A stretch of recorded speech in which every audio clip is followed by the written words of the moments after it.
Saudara, Rumah Sakit Polri Kramat Jati, Jakarta Timur menerima 2 kantong jenazah yang diduga milik Alvaro. Rumah Sakit Polri Kramat Jati, Jakarta Timur menerima 2 kantong jenazah pada Senin dini hari yang diduga merupakan milik Alvaro Kiano Nugroho. Tim forensik Rumah Sakit Polri masih melakukan pengambilan data antemortem untuk keperluan identifikasi.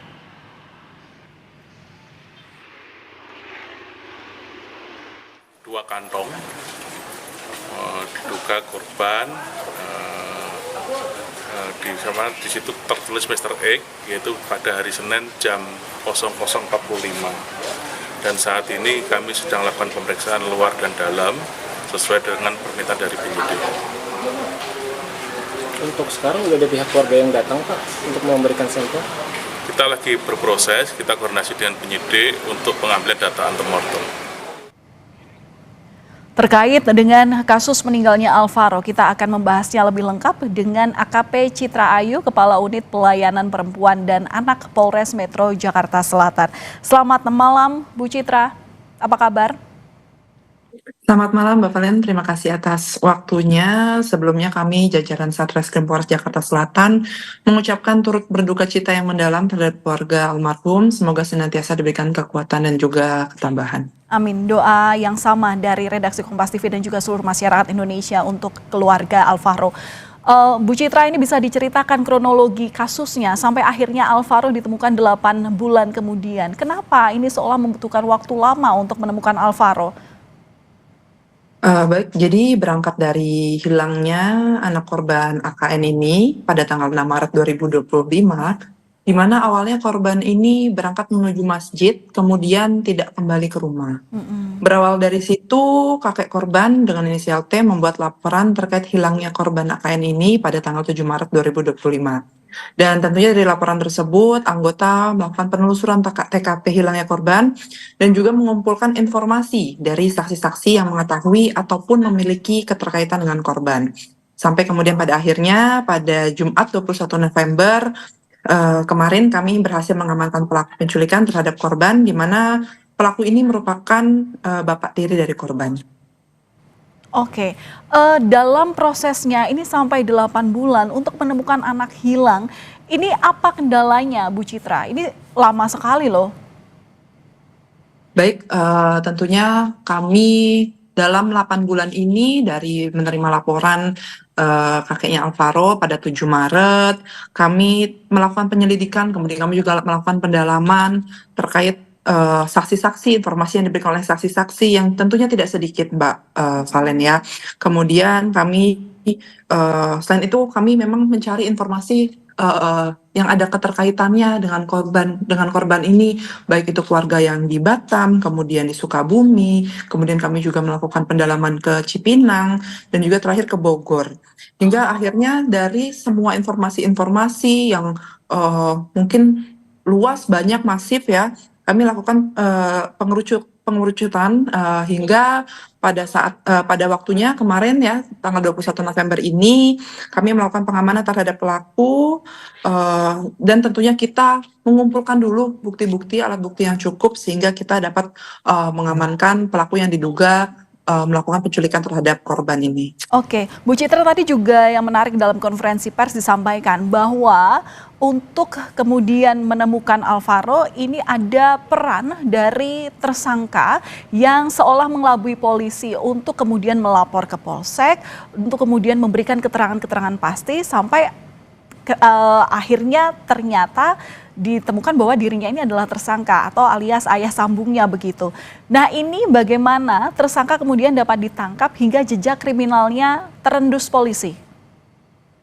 Baik, jadi memang selama ini tersangka ini yang merupakan memang bapak tiri dari korban ya, ada di sekitar, kemudian justru berpura-pura turut serta aktif dalam pencarian korban, itu tadi mengaburkan fakta-fakta dan juga alibi.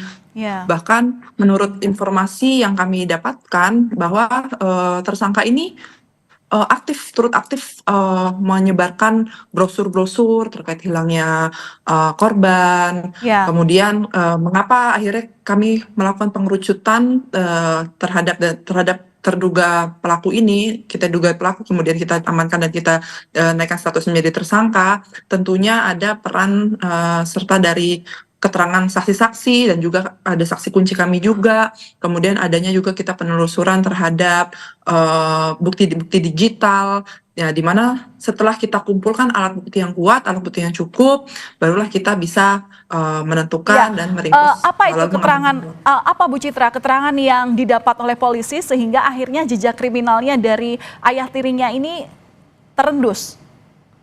Baik, jadi memang ada saksi kunci yang menyampaikan kepada kami bahwa ada keterkaitan dari bapak tirinya. Jadi kan memang sebenarnya bapak tirinya ini kan mendampingi saksi kakek T, kakeknya korban, untuk melaporkan ke kepolisian, kemudian turut serta aktif. Jadi memang sebenarnya dari awal sempat kita juga, ya, semua kita curigai, ya, semua kita curigai, termasuk si tersangka ini. Ada dugaan bahwa ayah tiri ini memiliki motif dendam begitu yang akhirnya membuat bahwa kriminalitas ini terjadi.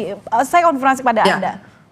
Baik, jadi memang setelah kita lakukan pendalaman terkait itu tadi, ya, pendalaman terkait bukti digital, akhirnya kita bisa menemukan nih dari history chat tersangka kepada nomor-nomor tertentu, di mana dia masih mengatakan bahwa memang tersangka ini dendam, kesal, dan ingin balas dendam terkait dengan adanya dugaan atau temuan yang dia temukan terkait dugaan perselingkuhan yang dilakukan oleh ibu korban ataupun istrinya.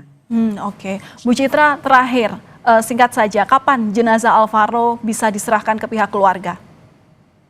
Untuk saat ini memang temuan tulang yang kita temukan kemarin itu memang tadi sudah disampaikan juga kepada dokter, itu kan memang mengarah kepada terduga korban. Tapi kan memang untuk pastinya kami perlu ahli dokter perlu melakukan pengecekan data antemortem, lalu akan dilakukan juga tes DNA, dan tentunya dalam sesegera mungkin apabila data-data tersebut sudah cukup, sudah dapat dikumpulkan, tentunya kami akan segera menyerahkan kembali agar tentunya korban AKN ini dapat dimakamkan dengan layak. Oke, berarti seluruh pemeriksaan identifikasi termasuk juga antemortem yang diambil kepada pihak keluarga, tes DNA begitu sudah dilakukan oleh RS Polri, ya, Bu? Ya, jadi kita memang juga dari sampel tulang itu, kemudian kan kita juga menunggu kepulangan dari ibunda dari AKN ini sebagai sampel pembandingnya. Nanti apabila mungkin sudah cukup, nanti kita segera mungkin kita pasti akan kembalikan kepada keluarga. Oke, berarti sampel pembanding daripada ibu kandung saat ini masih ditunggu dan nantinya akan diperiksa juga oleh Rumah Sakit Polri.